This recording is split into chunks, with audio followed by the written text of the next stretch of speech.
नमस्कार दोस्तों, मैं आप सभी का अपने YouTube चैनल पे स्वागत करती हूँ। और सर्वप्रथम मैं आपको गणतंत्र दिवस और बसंत पंचमी की शुभकामनाएं देती हूँ। और आज हमारा टॉपिक है चंद्रदेव से मेरी बातें, बंग महिला राजेंद्र बाला घोष ने जो लिखी है। और ये एक कहानी है जो कि उसमें आपके नेट के सिलेबस में दिया गया है। तो आज मैं इसका मूल पाठ पढ़ूँगी। तो चलिए शुरू करते हैं फिर। बंग महिला राजेंद्र बाला घोष का यह निबंध 1904 में सरस्वती में प्रकाशित हुआ था। बाद में कई पत्रिकाओं ने इसे कहानी के रूप में प्रस्तुत किया है, लेकिन यह एक रोचक निबंध है।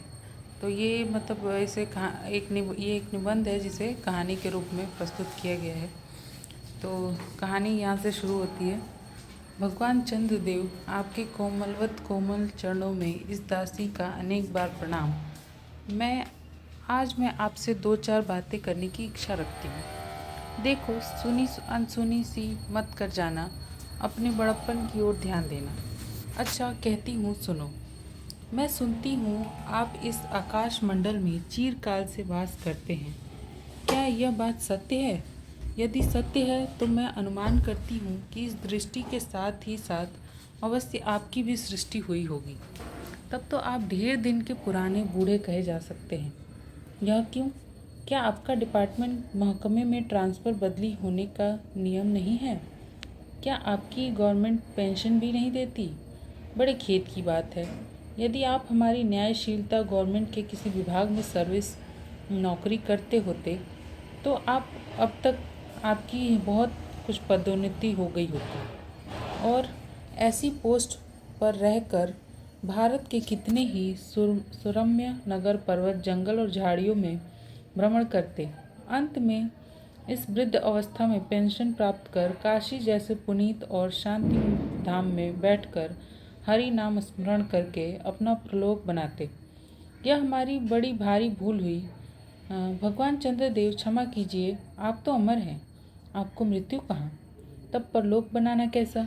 ओहो, आप भी अपनी जाति के कैसे पक्षपाती होते हैं। देखो न, चंद्रदेव को अमृत देकर उन्होंने अमर कर दिया। तब यदि मनुष्य होकर अंग्रेज अपने जाति वालों का पक्ष करे तो आश्चर्य ही क्या है।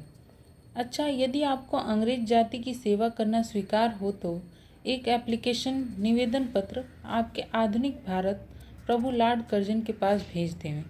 आशा है कि आपको आदरपूर्वक अवश्य आह्वान करेंगे, क्योंकि आप अधम भारतवासियों के भांति कृष्णांग तो हैं ही नहीं, जो आपको अच्छी नौकरी देने में उनकी गौरांग जाति कुपित हो उठेगी। और फिर आप तो एक सुयोग्य, कार्यदक्ष, परिश्रमी, बहुदर्शी, कार्यकुशल और सरल स्वभाव महात्मा हैं। मैं विश्वास करती हूँ कि जब लॉर्ड कर्जन हमारे भारत के स्थायी भाग्य विधाता बनकर आवेंगे, तब आपको किसी कमीशन का मेंबर नहीं तो किसी मिशन में भर्ती करके वे अवश्य ही भेज देंगे, क्योंकि उनको कमीशन और मिशन दोनों ही अत्यंत प्रिय है। आपके चंद्रलोक में जो रीति और नीति सृष्टि के आदिकाल में प्रचलित थे, वे ही सब अब भी हैं। पर यहाँ तो इतना परिवर्तन हो गया है कि भूत और वर्तमान में आकाश पाताल का सा अंतर हो गया है। मैं अनुमान करती हूँ कि आपके नेत्रों की ज्योति भी कुछ अवश्य ही मंद पड़ गई होगी, क्योंकि आधुनिक भारत संतान लड़कपन से ही चश्मा धारण करने लगी है।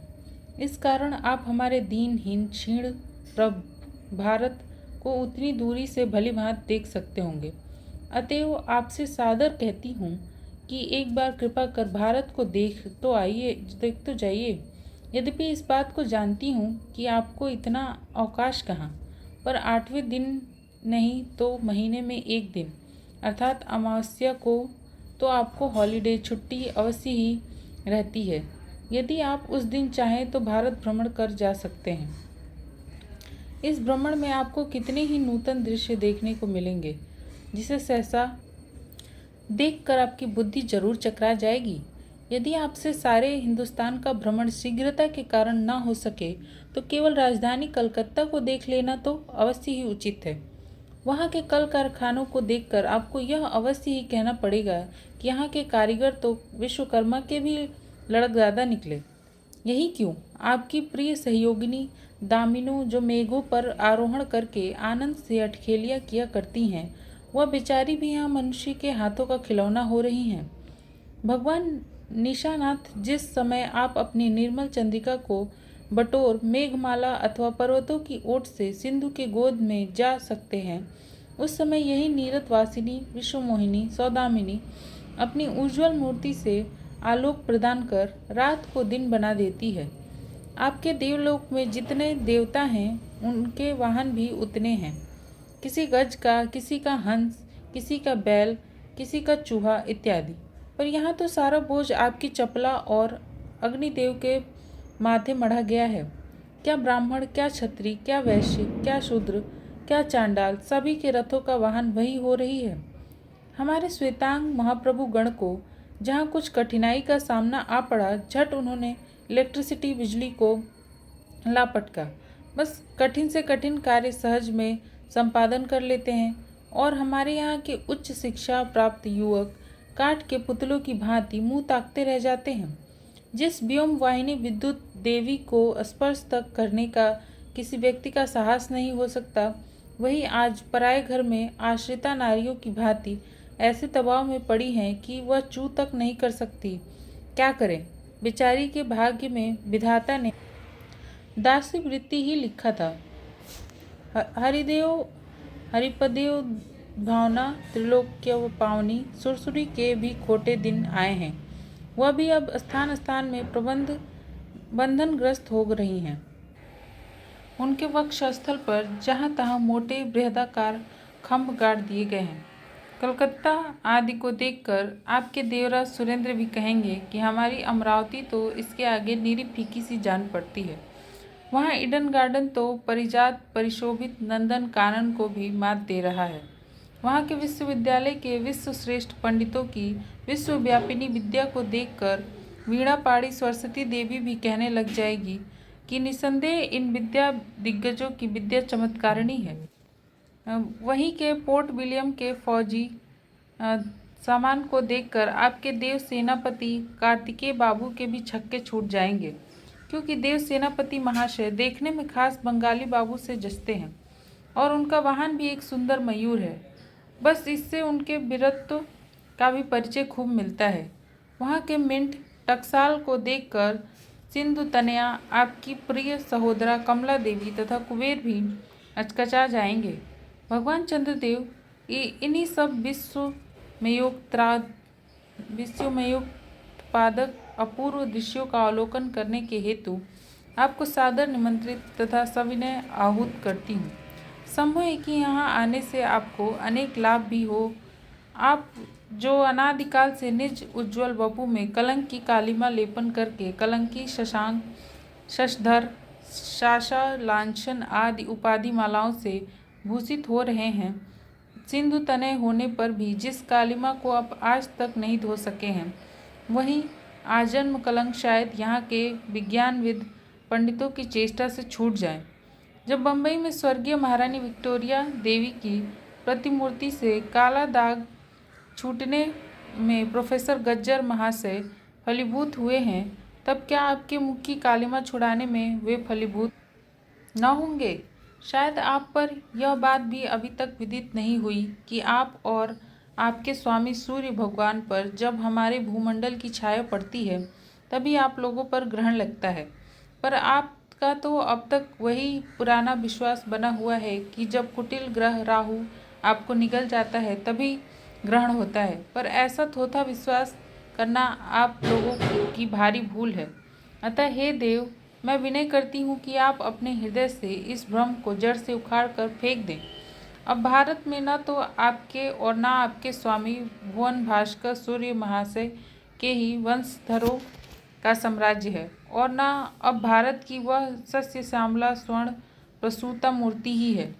अब तो आप लोगों के अज्ञात एक अन्य द्वीपवासी परम शक्तिमान गौरांग महाप्रभु इस सुविशाल भारतवर्ष का राज्य वैभव भोग रहे हैं। अब तक मैंने जिन बातों का वर्णन आपके स्थूल रूप में किया, वह सब इन्हीं विद्या विशारद गौरांग प्रभुओं की कृपा कटाक्ष का परिणाम है।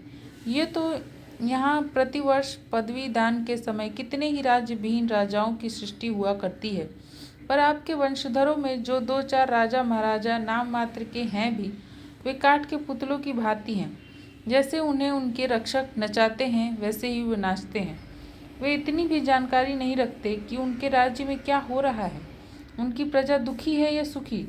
यदि आप कभी भारत भ्रमण करने को आएँ तो अपने फैमिली डॉक्टर धन्वंतरी महाशय को और देवताओं को के चीफ जस्टिस चित्रगुप्त जी को साथ अवश्य लेते आएं। आशा है कि धन्वंतरी महाशय यहाँ के डॉक्टरों के सन्निकट चिकित्सा संबंधी बहुत कुछ शिक्षा का लाभ कर सके। यदि प्लेग महाराज ईश्वर ना करे आपके चंद्रलोक या देवलोक में घुस पड़े तो वहाँ से उनको निकलना कुछ सहज बात ना होगी।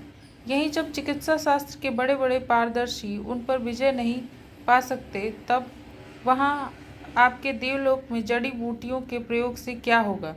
यहाँ के इंडियन पीनल कोड की धाराओं को देखकर चित्रगुप्त जी महाराज आपके यहाँ की दंड विधि कानून को बहुत कुछ सुधार सकते हैं, और यदि बोझ ना हो तो यहाँ से वे 2-4 टाइपराइटर भी खरीद ले जाएं। जब प्लेग महाराज के अपार अनुग्रह से उनके ऑफिस में कार्य की अधिकता होवे, तब उससे उनकी राइटर बिल्डिंग्स के राइटर्स के काम में बहुत ही सुविधा और सहायता पहुंचेगी। वे लोग 2 दिन का काम 2 घंटे में कर डालेंगे। अच्छा, अब मैं आपसे विदा होती हूँ।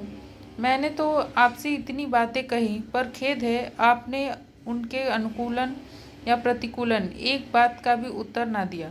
परंतु आपके इस मौनावलंबन को मैं स्वीकार का सूचक